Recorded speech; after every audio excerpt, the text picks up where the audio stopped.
friendly phone call, a simple shopping trip after school. But that innocent errand turned into a nightmare no one could solve. A 10-year-old girl vanished, and though hundreds of leads followed, her killer was never caught. This is the haunting case of Amy Mihaljevic. On October 27, 1989, in the peaceful suburb of Bay Village, Ohio, a short drive from Cleveland, 10-year-old Amy Renee Mihaljevic left her school just after classes ended. It was a crisp autumn afternoon. Amy, like many children her age, had errands to run. She was to visit a nearby shopping plaza, the Bay Square Shopping Center. Her mother believed Amy was heading out to help pick a gift for her mother's recent work promotion. That plan, though innocent sounding, was the bait in a horrifying trap. Weeks before that day, Amy had received a mysterious phone call. A man, unknown to the family, had called claiming he worked with Amy's mother and wanted Amy's help buying a present for her. He asked Amy to meet him after school at the shopping center. Amy, trusting and innocent, agreed. On that day, she left school with the hope of helping her mother, and she would never return. Witnesses later recalled seeing Amy standing outside a store at the plaza, talking with a white male in his 30s. Descriptions painted him as ordinary, almost friendly, perhaps part of why no one suspected danger. A few moments later, the man placed a hand on her shoulder, gently guided her toward the parking lot, and she disappeared from sight. No vehicle was seen, and by the time anyone realized what had happened, Amy was already gone. Amy's mother, upon returning home around early evening, expected to find her daughter waiting or playing. Instead, she found an empty house. Frantically, she called friends and neighbors, but Amy was nowhere to be found.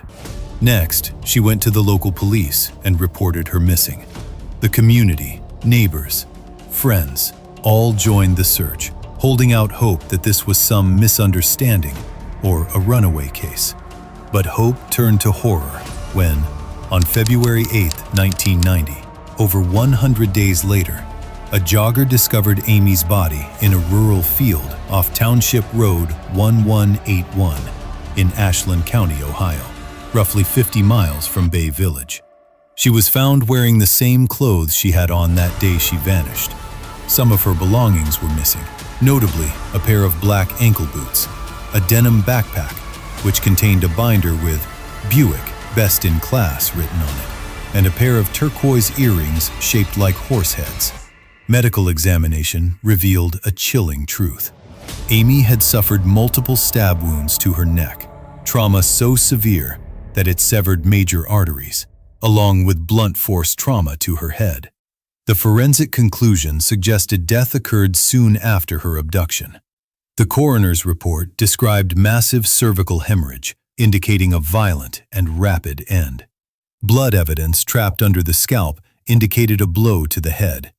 In plain terms, someone, not long after abducting her, ended her life violently and dumped her body in an isolated field. Investigators also found, a short distance away, roughly 300 yards from where Amy was found, a homemade curtain and a blanket. For decades, this evidence sat cold. But in recent years, thanks to advancements in DNA testing, hairs matching Amy's own DNA were found on those items.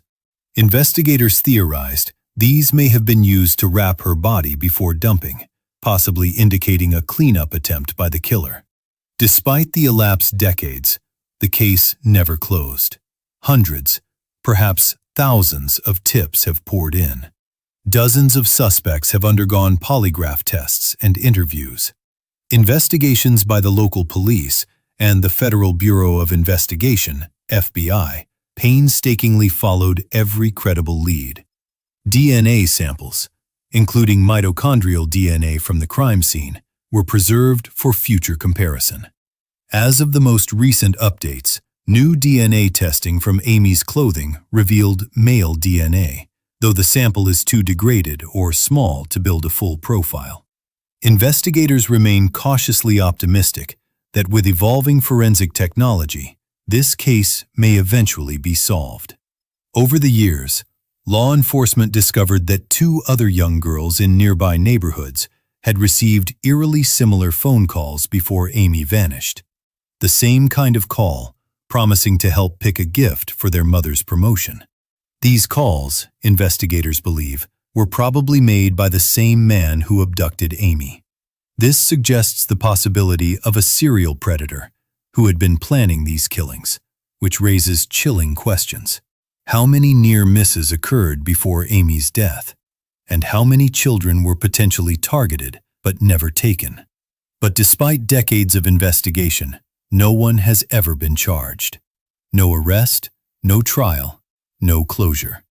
The case has become one of the longest active investigations in FBI history.